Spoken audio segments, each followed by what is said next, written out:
تو وہ چاہتے ہیں کہ قرآن مجید کے وجود کو ختم کر دیا جائے، اور جو ممکن نہیں ہے۔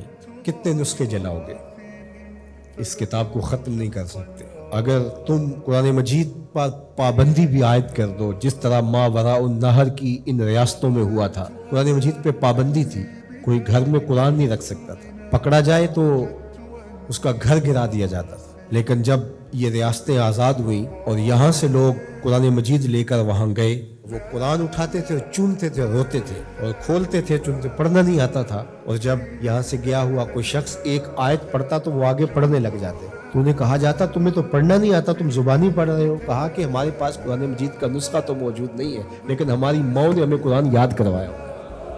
قرآن مجید کا مقابلہ ممکن نہیں ہے۔ یہ ہارے ہوئے لوگ ہیں جو نسخہ کتاب رحمت قرآن مجید کو آگ لگا کر اپنے حب سے باطنی کا اظہار کر رہے ہیں۔ اس سے کتاب رحمت کی عظمت پر کوئی فرق نہیں آئے گا۔ اس کتاب رحمت کو کائنات سے محو نہیں کیا جا سکتا، سینوں سے، دلوں سے، دماغوں سے، روحوں سے۔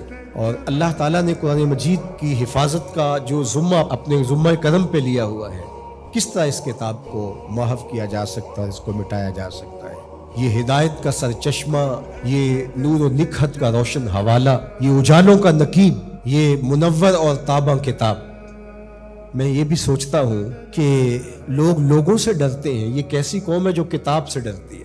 تو کچھ ہے نا کتاب میں جس وجہ سے یہ ایک کتاب سے ڈر رہے ہیں۔ اقبال نے کہا تھا آ کتاب زندہ قرآن حکیم، حکمت او لا یزال است قدیم۔ یہ زندہ کتاب ہے۔ آپ اگر مجھے معافی دیں، یہ امت تو مردہ ہو سکتی ہے لیکن کتاب مردہ نہیں ہو سکتی۔ اس وقت امت مردہ ہے، مردہ زائن از بطون امہات۔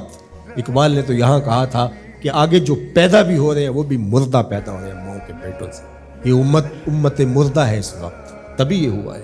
زندہ قوموں کے ساتھ ایسے نہیں ہوتا، لیکن کتاب مردہ نہیں ہے، کتاب زندہ ہے۔ ہمارے اندر اگر زندگی کی کہیں کوئی رمق موجود ہے تو وہ اس کتاب کی وجہ سے یا زندہ رسول کی وجہ سے، ورنہ ہم اپنا وجود ختم کر چکے ہوتے۔ یہ کتاب ہمیں مرنے نہیں دیتی، اس نے ہمیں زندہ رکھا ہوا ہے۔ پوری دنیا کفر کو اس کتاب نے سیخ پا کر دیا، اور یہ اپنے پارلیمنٹ کے اندر ہاتھ میں اٹھا کہتے ہیں اس کتاب کے ہوتے ہوئے مسلمانوں کو نہیں مٹا سکتے۔ تو اس کا مطلب یہ ہوا کہ تم مسلمانوں کو مٹا نہیں سکتے، چونکہ اس کتاب کی حفاظت اللہ نے اپنے ذمہ کرم پہ لی ہوئی۔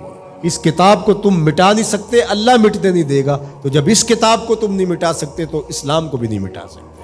اسلام اپنی اصل شکل میں، صورت میں قیامت تک موجود رہے گا، اور موجود اس لیے رہے گا کہ اصلی شکل اور اصلی صورت میں قرآن موجود رہے گا۔ تو اس امت کو اس کتاب کو اپنے سینے سے جوڑ کر کے، اپنی روحوں میں اتار کر کے، اس کے احکام پر عمل پیرا ہو کر کے، اس کتاب کے ساتھ جڑ کر کے دشمن کو عملی جواب دینا ہوگا۔ یہ بات درست ہے کہ جس کے سینے میں ایمان کی معمولی سی رمق بھی موجود ہے، وہ اس واقعہ سے دل گرفتہ بھی ہے، دکھی بھی ہے اور بے چین بھی۔ 56-57 اسلامی ملکوں کے حکمران جن پر اولین ذمہ داری آتی ہے اس عمل پر بھرپور رد عمل دینے کی، وہ فرنگی روحوں کے بے حس ڈھانچے ہیں، سوائے اشک شوئی کے، سوائے رسمی بیانات کے۔ باقی ان سے کسی عمل کی توقع کرنا عبث ہے، فضول ہے۔